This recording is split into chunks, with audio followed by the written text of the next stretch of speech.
மின் கம்பத்தில் இருக்கிற ஒயர் மேலே பறவைகள் உட்காரும்போது ஷாக் அடிக்காதது ஏன்னு தெரியுமா? நாம் அதே ஒயரை தொட்டால் என்ன ஆகுன்னு உங்களுக்கு தெரியுமா? நாம் எல்லாரும் ரோட்டில் நடந்து போகிறப்ப மின் கம்பத்து மேலே பறவைகள் ரொம்ப சாதாரணமாக உட்காந்துருக்கிறத பார்த்துருப்பேங்க.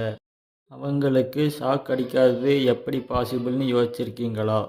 இது ஒரு சிம்பிள் சயின்ஸு தான். கரண்ட் ஒயரில் போகணும்னா என்ன தேவை? 2 ஒயருக்கும் நடுவில் வோல்டேஜ் டிஃப்ரென்ஸ் இருக்கணும். ஆனால் பறவைகள் ஒரே கம்பியில் மட்டும்தான் உட்காருது, அதனால தான் அதுக்கு ஷாக் அடிக்கிறதில்ல.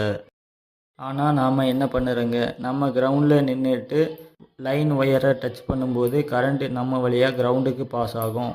இதனால் கரண்ட் கம்ப்ளீட் சர்க்யூட்டாக மாறி நமக்கு ஷாக் அடிக்கும்.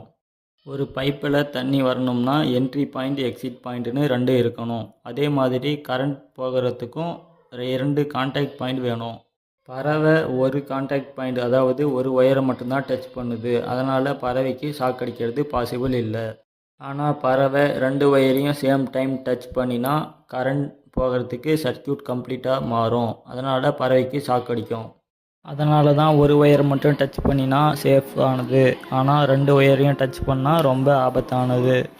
இந்த வீடியோ உங்களுக்கு பிடிச்சிருந்தால் லைக் பண்ணுங்கள், ஷேர் பண்ணுங்கள். இன்னும் டெக்னாலஜி வீடியோஸை தமிழில் தெரிஞ்சுக்க சப்ஸ்கிரைப் பண்ணுங்கள்.